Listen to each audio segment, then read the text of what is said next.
अपने नए ब्लॉग में। तो रोज मेरे अपडेट्स देखिए और जानकारी भरपूर पाइए।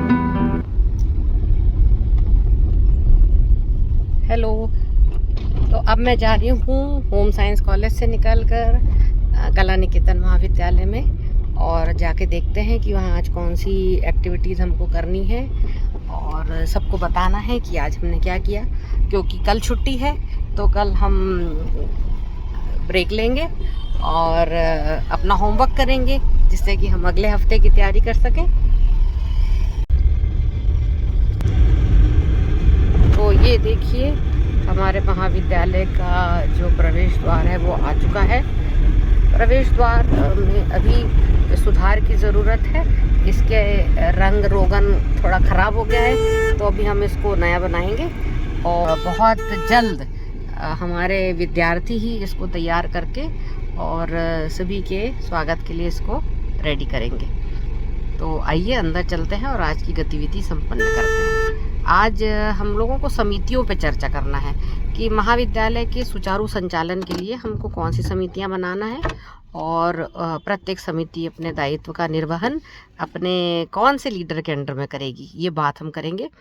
और महत्वपूर्ण बात यह है कि हम हर समिति में छात्रों के प्रतिनिधि को रखेंगे, छात्राओं के प्रतिनिधि को रखेंगे, जिससे कि उनका लगाव और उनका सुझाव दोनों हमको प्राप्त हो सकें और महाविद्यालय को जो जोश और ऊर्जा उनके उपस्थिति से मिलेगी वो देखने योग्य होगी। आइए चलते हैं। तो हम लोग अपना रिसर्च के बारे में जो चर्चा है उसको जारी रखते हैं। और आप मुझे बता रहे थे कि राजा मानसिंह तोमर से ही हम लोग पंजीयन करा सकते हैं और हमारे बच्चे भी वहाँ पर जाकर रजिस्टर कर सकते हैं और पीएचडी कर सकते हैं। तो इसके अलावा मध्य प्रदेश में और कोई यूनिवर्सिटी फ़िलहाल नहीं है। आई सर जी, कला से तो है, लेकिन दूसरे जैसे रानी दुर्गावती में है, उसमें पेंटिंग विभाग है। देवी अहिल्याबाई है, और पर इनमें एमएफए की डिग्री नहीं मिलती ना, इसमें तो बीएफए की अपने एमए की मिलती है, एमए पेंटिंग। तो आपको लगता है कि एमए पेंटिंग और एमएफए पेंटिंग में समकक्ष हैं या अंतर है उसमें? उसमें अंतर है ना?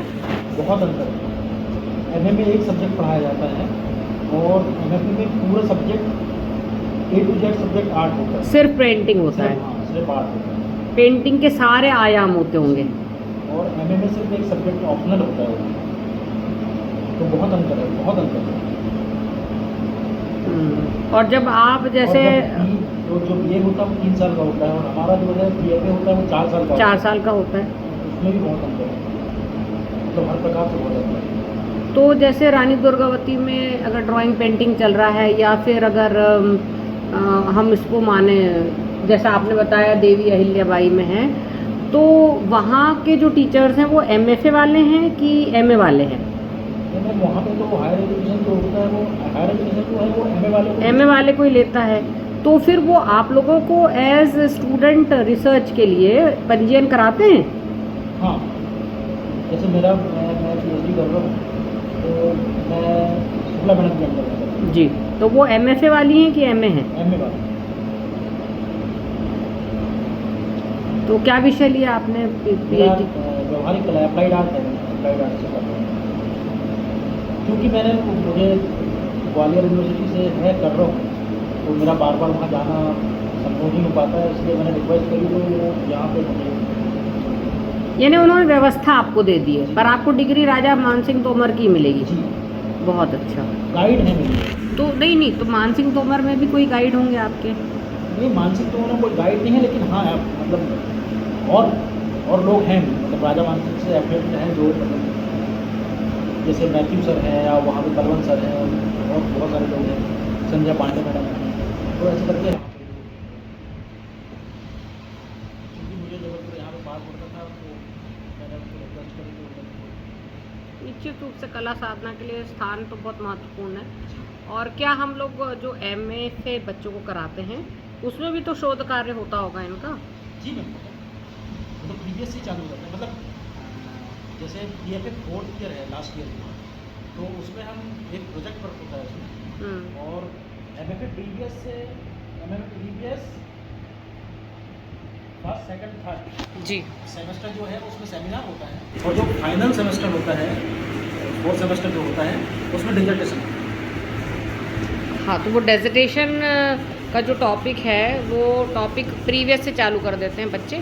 सेमिनार एक्चुअली 6 महीने में होता है सेमिनार, तो पहले सेमिनार होता है। तो सेमिनार जो होता है वो उनका शोध आधारित रहता है, उसमें मतलब रेफरेंसेस वगैरह वो देते हैं जी जी, उनके विषय से संबंधित पुराने जो सीनियर कलाकार हैं। उनके जो क्या उनको तो नॉलेज नहीं होता, तो अपन पहले उनको कैसे सब्जेक्ट लेते हैं, हाँ वो तो कैसे रेफरेंसेस इस्तेमाल करते हैं, ये अपन उनको गाइड कर देते हैं। लाइब्रेरी अपने पास है ना, और नेट की सुविधा भी है, तो वो नेट से भी कुछ बुकें वो देख लेते हैं बच्चे, और उनके रेफरेंसेस पीछे लगा देते हैं कि कहाँ से कौन से पेज से क्या लिया है। जी, बहुत बढ़िया। बैठिए सर। बिल्कुल सीधा सीधा कर दिया मैंने। नहीं, बहुत अच्छा किया, जैसा अपने बात कर रहे थे ना वहाँ पे रामा से।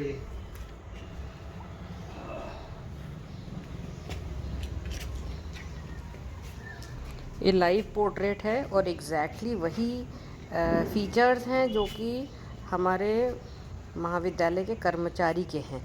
इनसे मैं मिल के आ रही हूँ और कहीं भी कोई भी फीचर में अंतर नहीं है। बहुत ही सुंदर जीवंत जो कला है वो यहाँ देखने मिल रही है। और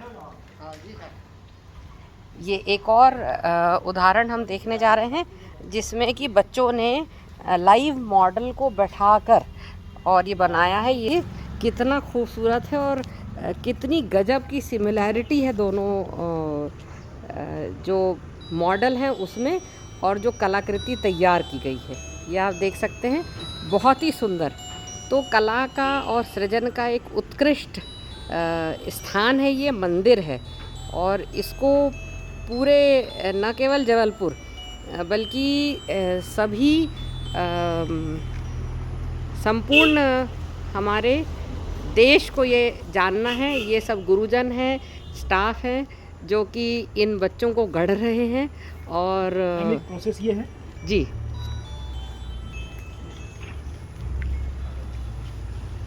ये लाइव मॉडल है भी, ये मोल्ड के अंदर पूरा इस तरह का पूरा लाइव है, जिस तरह से ये ऐसा पूरा लाइव है, ये फुल फिगर है।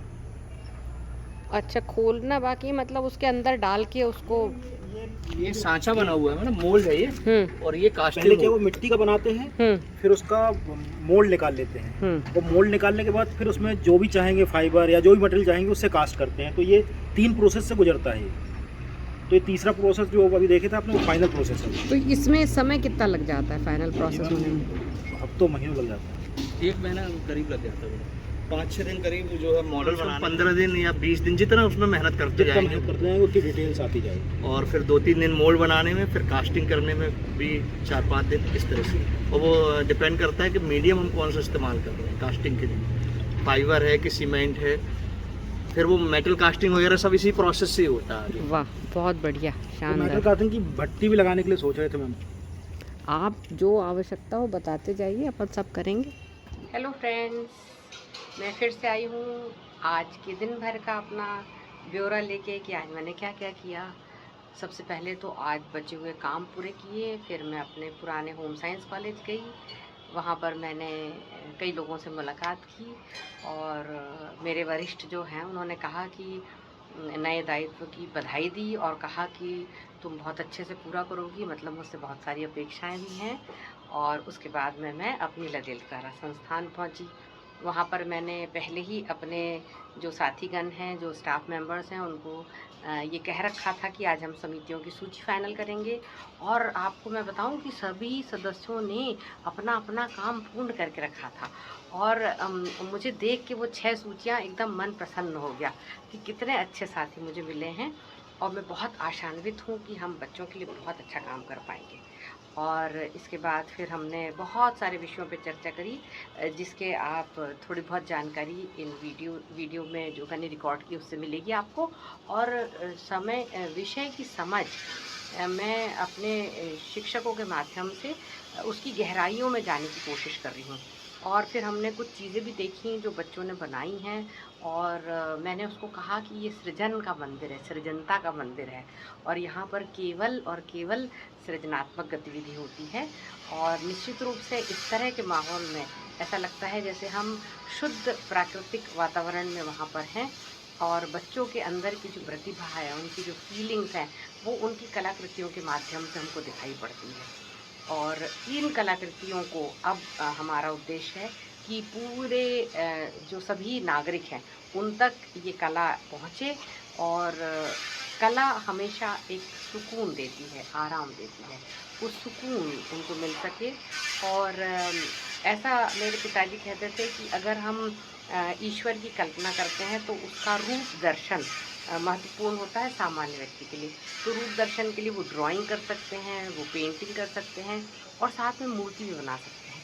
तो हम शायद भविष्य में अपने जो बुजुर्ग लोग हैं जिनको एकाकीपन बहुत है, या युवा भी जो किसी कारण से उदास रहते हैं, अगर उनमें ये कला हम विकसित कर सकें या इससे परिचय करा सकें, तो निश्चित रूप से उनके जीवन की गुणवत्ता में बहुत अच्छा परिवर्तन आएगा।